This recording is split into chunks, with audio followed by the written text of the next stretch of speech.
On the afternoon of Sunday, October 6, 2015, a single gunshot shattered the peaceful quiet inside the home of a Vietnamese family in Seattle's Columbia City neighborhood. The deafening blast sent the relatives downstairs into a state of panic. No one could comprehend what was happening. They rushed upstairs and were met with a scene that stopped them cold. Their young daughter, Christy, had collapsed onto the bed, her neck soaked in blood that was rapidly spreading across the sheets. The girl lay motionless, her breathing growing weaker with each passing second. Right beside her, a cousin was trembling in a state of absolute hysteria, her face drained of all color. The entire room had descended into chaos and despair. Still reeling from shock and barely able to think straight, the family frantically dialed 911, their voices shaking and breaking as they struggled to get the words out. Within minutes, paramedics and police arrived on scene. When officers stepped inside, the first thing they saw was the entire family kneeling around Christy, cradling her small body as it grew colder by the second. Christy was rushed to Harborview Medical Center, but the gunshot wound to her neck was too severe. Despite the medical team's best efforts, Christy did not survive. From the very first moments, family members provided police with a crucial lead about the shooter. It was Christy's own uncle, a man named Phu. Every witness present in the house at the time of the incident confirmed that they'd seen him holding a gun in his hand, hurrying out of the house immediately after the shot rang out. The suspicion pointing toward Phu was further reinforced by a phone call that took place shortly afterward. While working with police to track down the suspect, Christy's father took it upon himself to call Phu directly.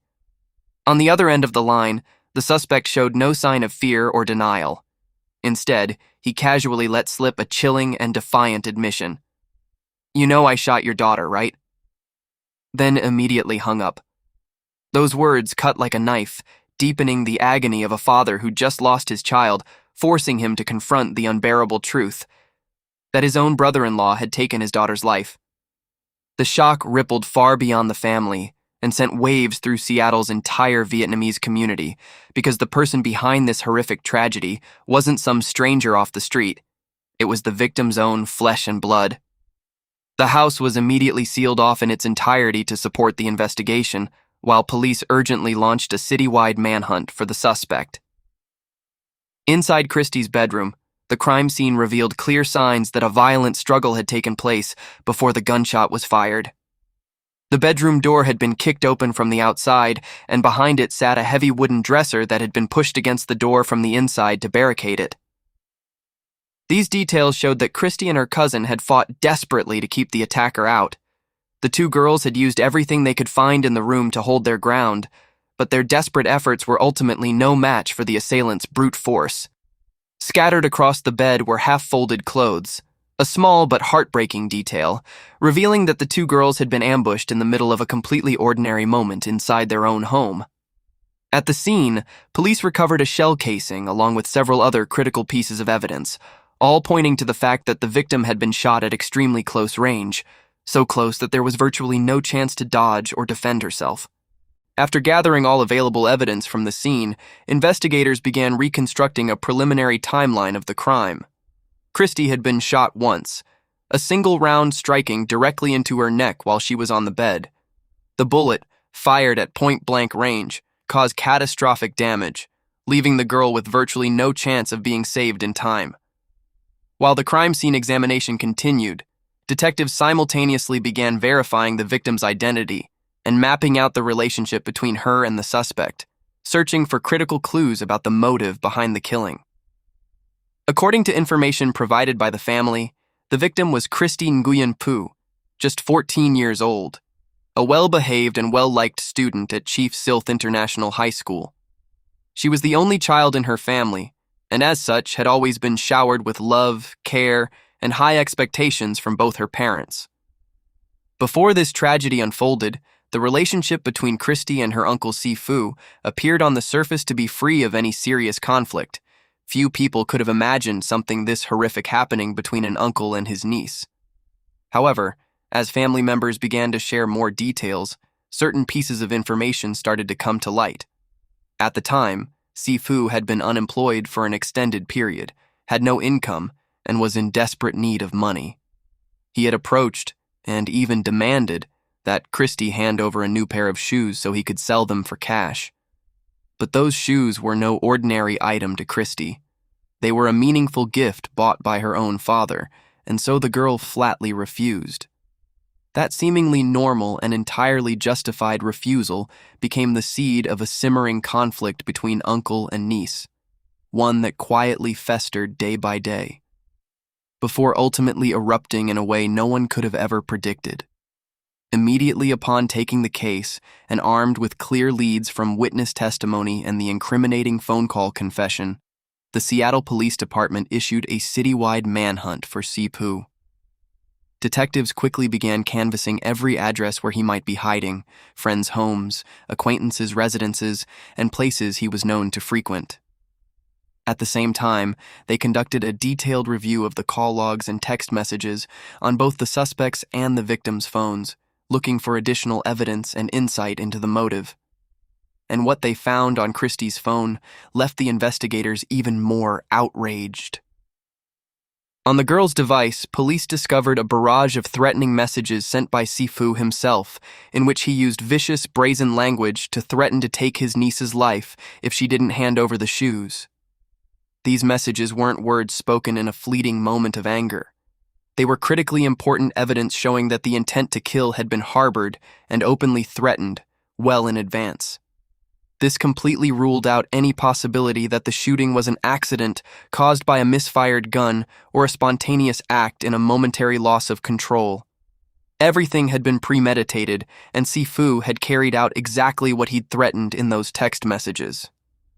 After 2 tense days of an intensive citywide manhunt, the operation finally yielded results. On the morning of October 8, 2015, police located Phu hiding inside a house in the Skyway area, a suburb south of Seattle. Officers were immediately dispatched to surround the property and moved in to make the arrest. Notably, at the time of his capture, Phu offered no resistance whatsoever. He let police handcuff and escort him away without uttering a single word. Perhaps after 2 days on the run, consumed by fear, he'd come to realize there was no escape left, as the entire city now knew about the heinous crime he'd committed. At the police station, detectives immediately began interrogating Phu. At first, he was evasive and tried to dodge responsibility. While he admitted to being furious with Christy and expressed remorse, he repeatedly denied that the shooting was intentional. He told investigators that he'd only intended to threaten and hit his niece to vent his anger, and that the gun going off was an accident beyond his control, as if the weapon had discharged on its own. However, his account was in direct and serious contradiction with every piece of evidence police had collected, from the string of text messages explicitly threatening to kill his niece to the single shot fired at point-blank range directly into the victim's neck. Everything pointed to a deliberate, premeditated act, not an accident by any stretch of the imagination. It didn't take investigators long to dismantle each of Phu's flimsy and full-of-holes excuses. When confronted with each piece of evidence, the text messages, the witness statements, and the crime scene findings, he had nothing left to hide behind. Under the pressure of irrefutable proof and the firm, unwavering stance of the police, Phu finally had no choice but to bow his head and confess to his crime. With the evidence fully collected and consolidated, the King County Prosecutor's Office formally charged Phu with first-degree intentional murder, with the aggravating circumstance of using a firearm during the commission of the crime, along with an additional charge of unlawful possession of a weapon, because Phu had previously been stripped of his right to own firearms by a court order stemming from a prior domestic violence conviction, yet he'd brazenly ignored the ban. At the preliminary hearing, the judge reviewed the entire case file and determined there was sufficient legal basis to proceed with prosecution, simultaneously ordering the defendant held on bail set at $2 million. This was an exceptionally high figure, reflecting the extraordinary severity of the case and the danger the defendant posed to the community. From this point forward, the wheels of justice officially began to turn, and the central focus of the legal proceedings was placed on uncovering the true motive behind Phu's savage act. The biggest question that both police and prosecutors needed to answer was this: did he murder his niece simply over a pair of shoes? Or was there something deeper hidden beneath the surface? Some long-held personal grudge or psychological instability that no one had known about?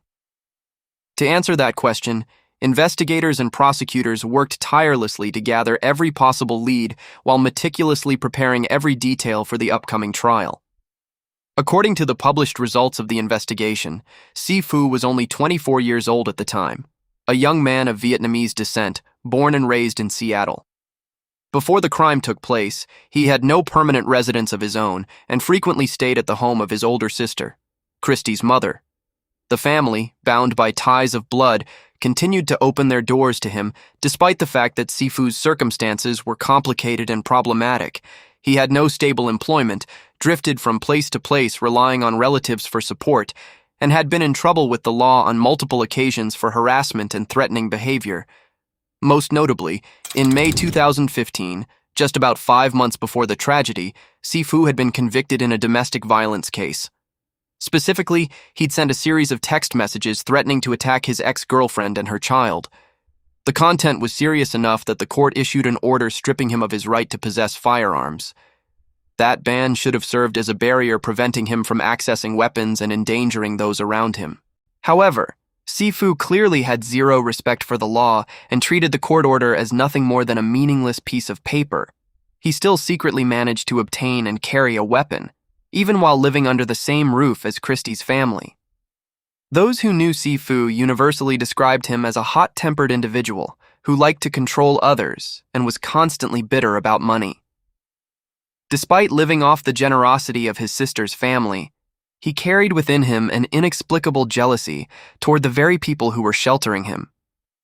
He'd visibly bristle whenever he saw his niece with expensive items, while he himself was perpetually broke and drowning in debt without making any effort to support himself. This irrational envy was most clearly exposed in the story of the shoes. Phu felt entitled to take his niece's new shoes to sell for pocket money, and in his mind, the younger girl was supposed to give in, do as the adults said, and had no right to refuse. He pressured Christy multiple times to hand over the shoes, sometimes coaxing, sometimes applying pressure, but the girl consistently and firmly refused, because they were a meaningful gift from her father, and she treasured them and had no reason to give them to anyone. The steadfast refusal of a 14-year-old girl struck directly at Phu's outsized ego, making him feel disrespected and sending him into a rage. From that point on, he began sending a barrage of threatening messages to his niece, each one more vicious than the last, explicitly stating that if she didn't hand over the shoes, he'd make her pay. Those messages proved that the violent intent didn't erupt in a single flash of anger. It had been brewing and escalating gradually over time. On the afternoon of October 6, 2015, after his text message threats failed to produce results, Phu decided to confront his niece in person and take the shoes by force. This time, he didn't come empty-handed. He had a handgun tucked on his person. He walked straight into the house and headed upstairs to Christy's room. At that moment, Christy and her cousin were sitting on the bed folding clothes. Phu barged in without knocking, his face twisted with murderous rage, yelling and screaming, demanding that Christy hand over the new shoes her father had just bought her. The two girls were undoubtedly terrified by his violent demeanor. But despite the fear, Christy stood her ground and refused, saying no to the uncle who was raging for no good reason. That final refusal was like pouring gasoline on a fire, igniting the fury already boiling inside Phu to its absolute peak. Unable to contain himself any longer, he pulled out the gun and aimed it directly at his niece on the spot. Staring down the barrel of the black muzzle, Christy was so frightened that she reluctantly grabbed an old pair of shoes and handed them to her uncle, desperately hoping he'd accept them, calm down, and leave.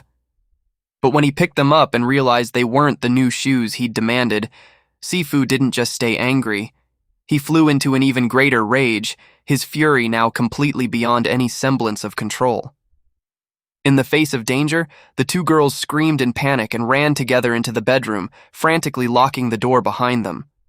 Knowing that a thin door alone couldn't stop the uncle who'd gone berserk outside, they summoned every ounce of their strength to push a heavy wooden dresser against the back of the door, doing everything within their power to protect themselves. Outside, Sifu screamed and hollered, demanding they open the door. The fact that the two girls dared to resist and barricade themselves inside pushed his rage to its absolute breaking point. Without a moment's hesitation, he stepped back, then launched a powerful kick at the door. The violent blow sent the door flying open, hurling the heavy dresser aside as if it weighed nothing. Every desperate attempt the two girls had made to barricade themselves in was rendered meaningless in an instant. Sifu stormed into the room with the gun in his hand, his face contorted with rage.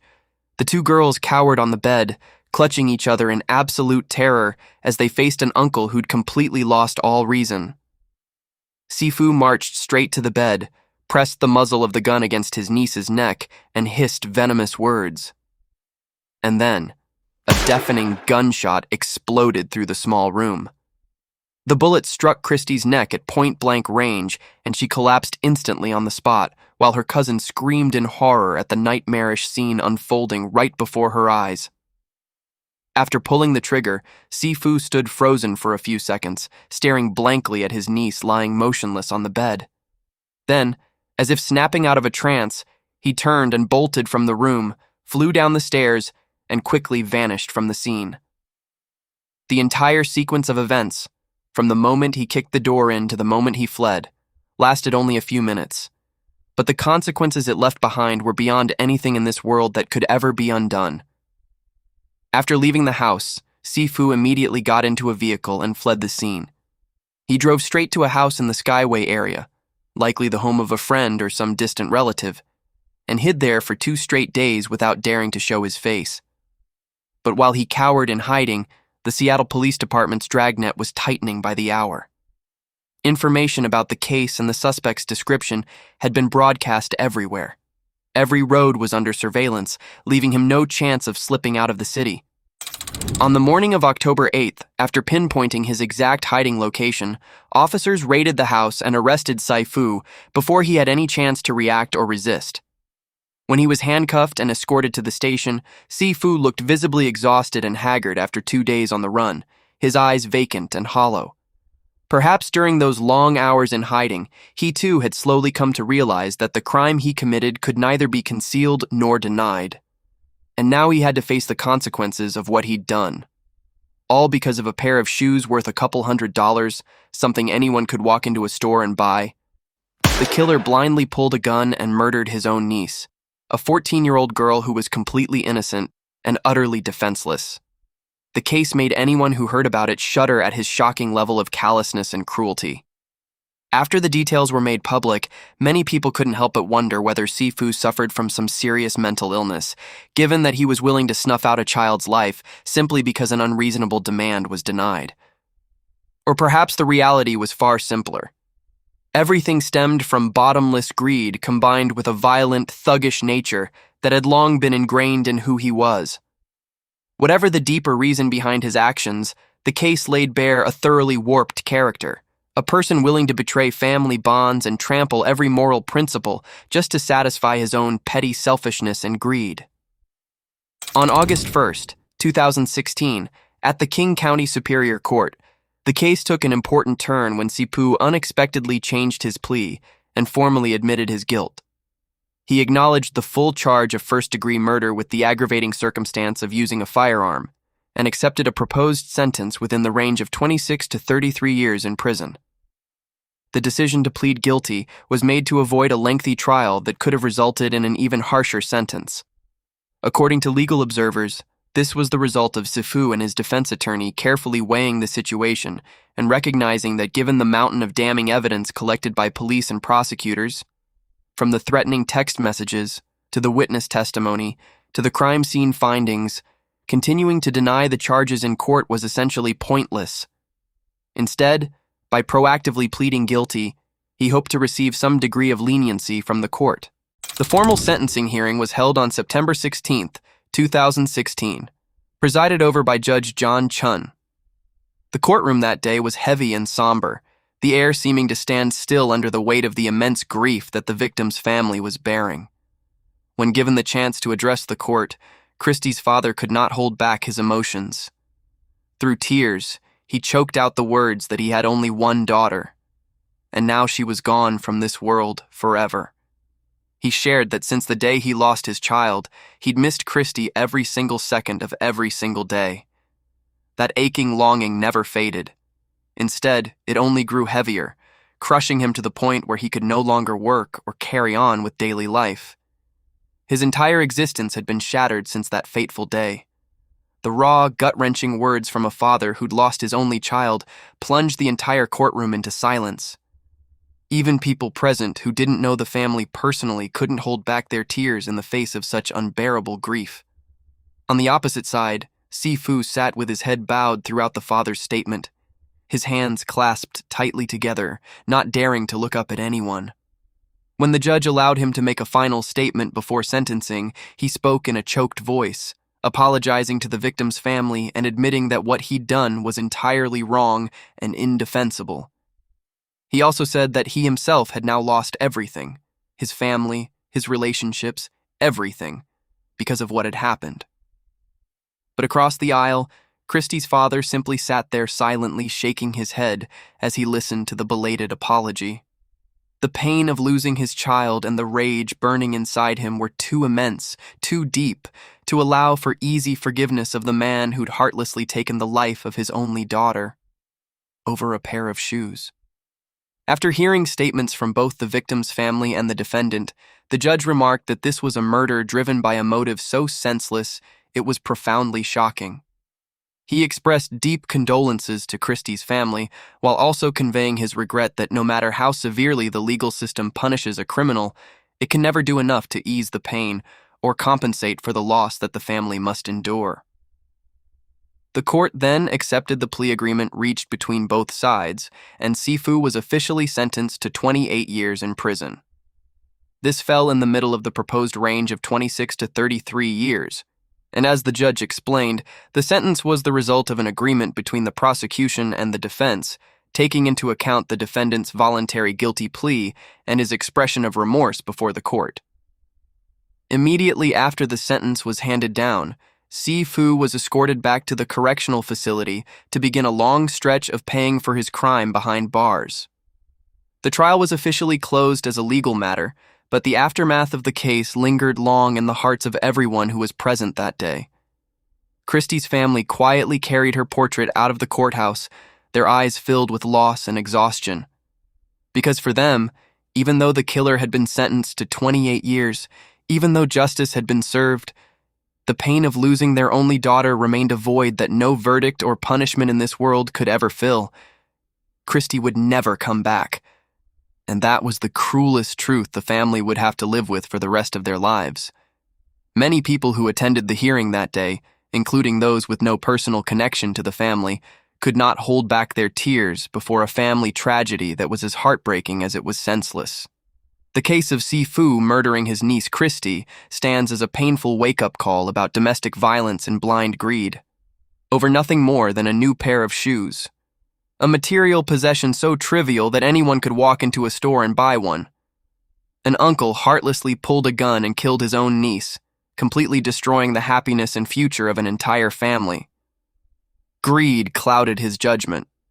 Selfishness devoured family bonds, driving him to defy every moral principle to commit an act of cruelty that no one could have ever imagined would come from someone within the family. In August 2019, at California State University, Fullerton, a Chinese-American advisor was found collapsed in the parking lot right next to the university's administration building. When discovered, the victim's head was bleeding profusely, and his body was riddled with deep stab wounds. Police and paramedics quickly arrived on scene and immediately began life-saving efforts, but every attempt proved futile. The victim's injuries were simply too severe, and he lost all signs of life right there on the spot. During the crime scene examination, police found a backpack concealed beneath the victim's vehicle. Inside were a homemade Molotov cocktail, zip ties, a dagger, and several items used for disguise, all pointing to the fact that this was no spontaneous attack, but rather a plan that had been carefully prepared in advance. Surveillance cameras near the area also captured footage of a man dressed entirely in black, walking hurriedly before jumping into a late-model BMW and disappearing from view. and when the true identity behind this suspicious figure was gradually revealed, it left absolutely everyone stunned beyond belief. The victim in this case was Stephen Chan, 57 years old, an American citizen born on March 22, 1962, in Hong Kong. Stephen grew up and spent most of his childhood in Hong Kong, and it wasn't until he turned 20 that he and his family left their homeland and immigrated to San Francisco, where he became a U.S. citizen. In the early 1990s, Stephen enrolled at and earned a bachelor's degree in accounting from California State University, East Bay. Not stopping there, he went on to Whittier Law School, where he spent several more years studying law and ultimately earned his law degree. After completing his education, Stephen launched his career as an accountant at a firm, then gradually transitioned into becoming a practicing attorney. In 1997, at the age of 35, Stephen married Margaret. The couple went on to welcome 2 sons, Matthew and Jonathan, and the family of 4 settled into an upscale residential neighborhood in Hacienda Heights. In 1999, Stephen joined California State University, Los Angeles, where he took on the role of tax manager while also serving as the head auditor for the Board of Equalization. He remained in that position for a full decade before deciding in 2009 to move on to California State University, Fullerton, where he accepted the role of finance director. There, Stephen was responsible for managing the budget for the Extended Education Division and Student Support Services. By nature, Stephen was a fairly introverted and private person. He didn't enjoy taking photos and never touched social media. On the surface, Stephen came across as rather serious, even a bit unapproachable. But anyone who'd worked with or gotten to know him understood that behind that exterior was a man of integrity and genuine dedication. In 2017, at the age of 55, Stephen officially retired after years of service within the university system. However, in January 2019, California State University, Fullerton reached out and invited Stephen to return to campus as a special advisor. He accepted, and from that point on would occasionally stop by the office to work, share his expertise, and mentor other colleagues.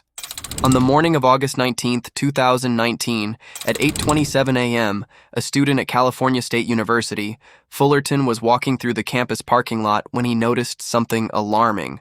The door of a silver Infiniti was hanging wide open. As he moved closer, the student froze in his tracks when he spotted a middle-aged man lying motionless beside the vehicle, his entire body covered in blood, with no sign of movement whatsoever. The sight left him so shaken that his legs went weak, and all he could manage to do was pull out his phone with trembling hands and call the police for help. By 8:45 a.m., officers arrived on scene, immediately cordoned off the area, and launched their investigation. An initial examination revealed that the victim had sustained severe trauma to the head, with blood still flowing steadily, along with numerous stab wounds across his body. The medical team on site threw everything they had into trying to save him, but ultimately all efforts fell short. The injuries were simply too catastrophic, and the victim was pronounced dead at the scene. After verifying his identity, police confirmed that the victim was Stephen, 57 years old, the university's special advisor. According to statements from witnesses near the scene, at approximately 8:20 that morning, just minutes before the victim was discovered, they'd seen a suspicious man dressed head to toe in black, hurrying away from the area where the crime took place. Acting on this information, police immediately conducted a thorough search of the area where Stephen had parked. Hidden beneath the victim's car, they found a backpack. When opened, it contained a trove of suspicious items: a homemade Molotov cocktail, zip ties, a lighter, clips, an unused dagger, several disguise materials, and a handwritten note. The note appeared to be some kind of form, with hastily scrawled instructions reading, "Cuff the wrists, put on a mask, take the phone and wallet, drive to the Marriott Hotel, check the area, and burn." All of this gave police more than enough reason to believe the backpack had been brought to the scene and left behind by the killer, and that the items inside were tools prepared in advance for a premeditated kidnapping plan. Additionally, a trail of blood was found at the scene, leading investigators to conclude that the killer had very likely been injured during a struggle with Stephen before fleeing.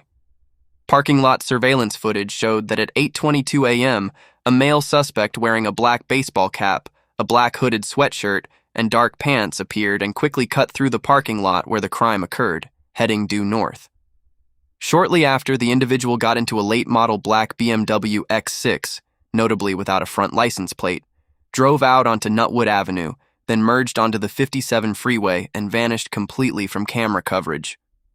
Police immediately deployed K-9 units to the 57 freeway in hopes of picking up the suspect's scent trail, but the effort yielded no results.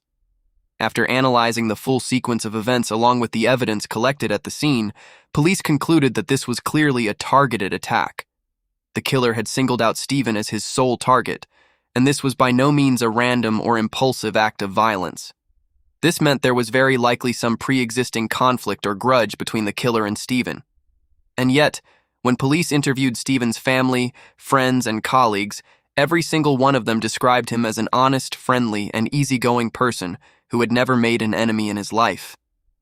Stephen's wife, Margaret, when questioned, shared with deep sorrow that it had been the first day of the new school year, and Stephen had gotten up early to drive to campus for work.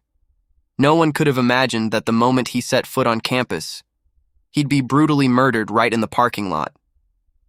Because the suspect in the surveillance footage was wearing a baseball cap that obscured most of his face, police were unable to make a clear identification.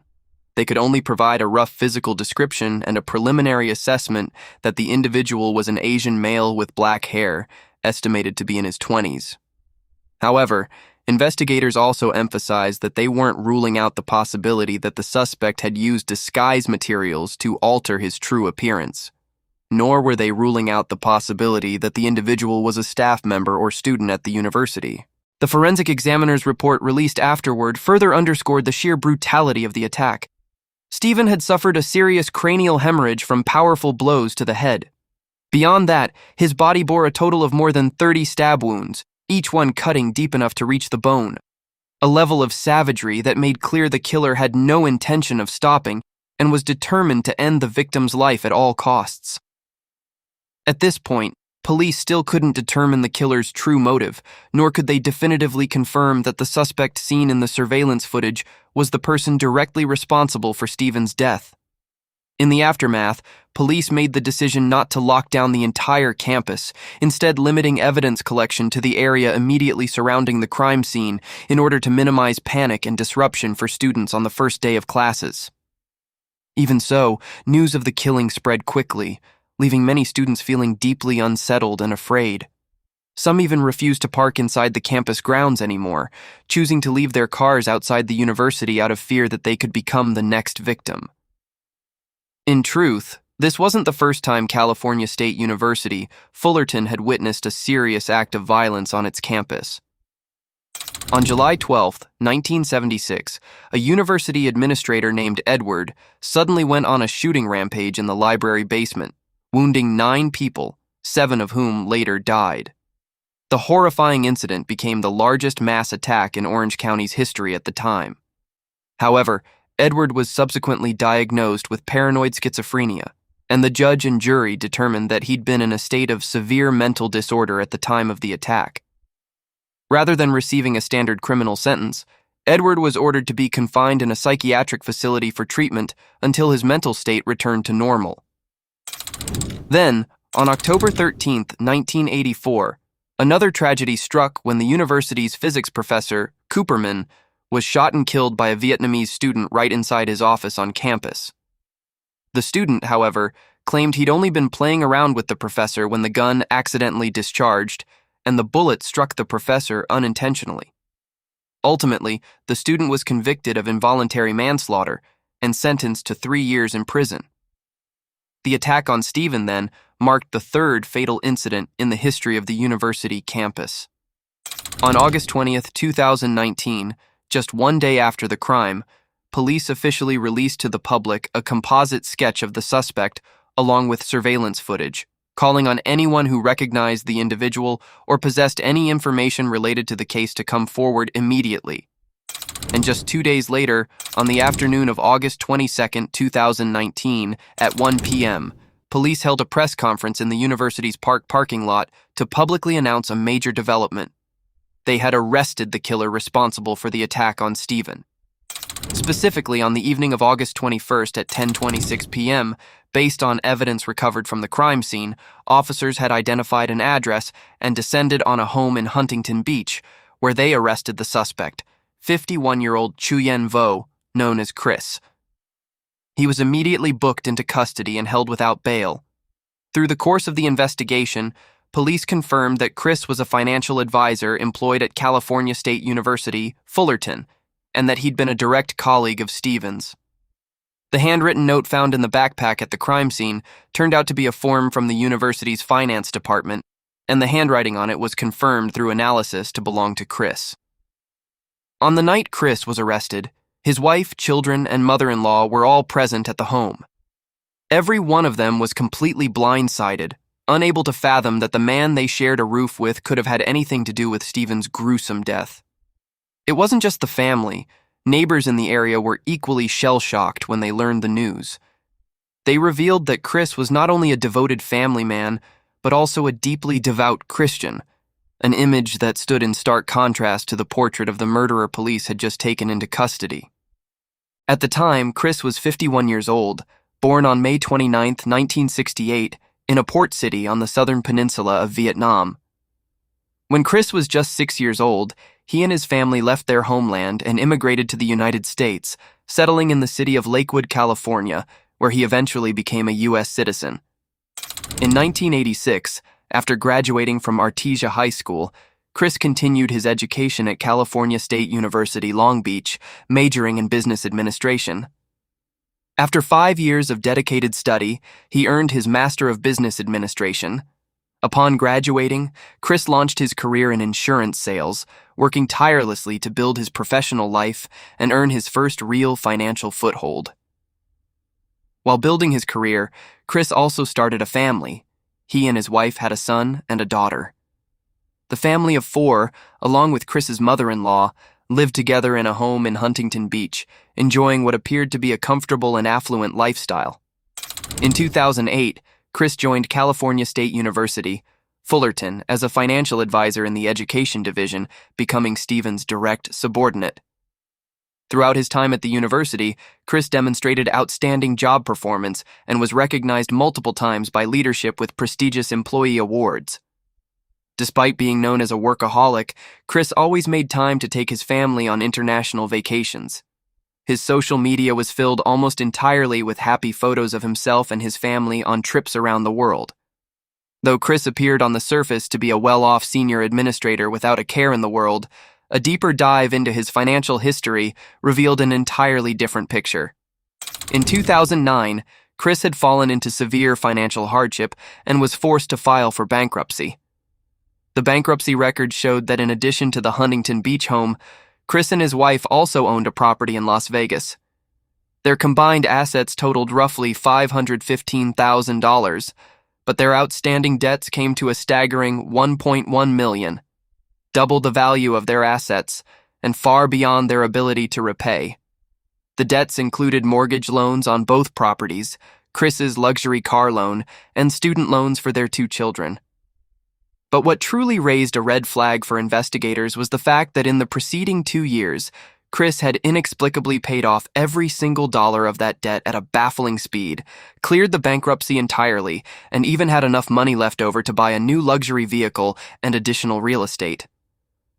On the monthly salary of a university financial advisor, paying off over $1 million in debt in such a short period of time simply didn't add up. This led police to suspect that Chris had very likely been embezzling university funds to fill the financial hole and maintain his lavish lifestyle. On August 24, 2019, Chris made his first court appearance at the Central Justice Center in Santa Ana. He was formally charged with 2 counts, first-degree murder and use of a deadly weapon. The judge set the next hearing date for October and ordered Chris to remain in custody at the Orange County Central Men's Jail without bail. On October 4, 2019, Chris appeared in court and entered a plea of not guilty to all charges. On December 1, 2019, Chris's trial, originally scheduled for that day, was postponed to January 2020. From that point on, The proceedings were repeatedly delayed due to the pandemic and various other reasons, dragging on all the way until September 25, 2020, before they finally resumed. At that hearing, the prosecution added a new charge, embezzlement, while also announcing they wouldn't be seeking the death penalty against Chris. The public expressed considerable frustration over the trial being delayed for nearly a year because once Chris was convicted, all of his assets would be frozen. However, the prolonged delays gave Chris's family the opportunity to sell off the Huntington Beach home and quickly transfer the proceeds elsewhere.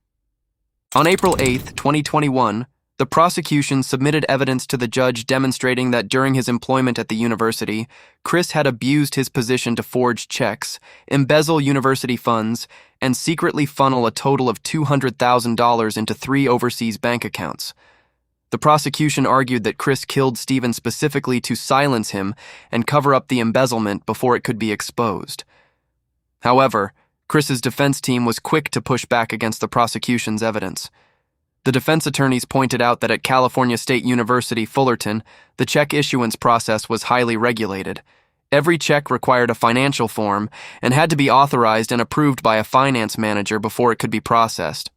Notably, some of those approvals had been personally signed off on by Stephen himself, making it difficult to conclude that the checks were forged. Furthermore, Stephen had never once raised any concerns or reported to university leadership that Chris was embezzling funds. Therefore, the defense maintained that the prosecution's so-called evidence was simply not strong enough to directly prove that Chris killed Stephen in order to cover up embezzlement. In May 2021, Chris once again pleaded not guilty to all 3 charges: first-degree murder, use of a deadly weapon, and embezzlement. From that point, the trial stalled yet again, delayed repeatedly for another 2 years before finally resuming. The biggest turning point came on September 27, 2023, when Chris made a dramatic reversal from his previous stance and unexpectedly pleaded guilty to all charges. He openly confessed that between 2017 and 2019, he'd repeatedly forged documents and checks to steal more than $200,000 in university funds. Chris testified that in 2019, when Stephen, who had already retired, was invited back to the university as a financial advisor, tasked with reviewing and reconciling all invoices and financial records, he grew terrified that his years of theft would finally be uncovered. It was that fear of exposure that drove Chris to hatch his dark plan. On the very first day of the new school year, he arrived at the parking lot early, lying in wait for Stephen to show up, and then attacked. Ultimately, with the full weight of the evidence and his own confession, the judge sentenced Chris to life in prison without the possibility of parole. And those are the 2 cases for today. Thank you for watching, and we'll see you in the next video.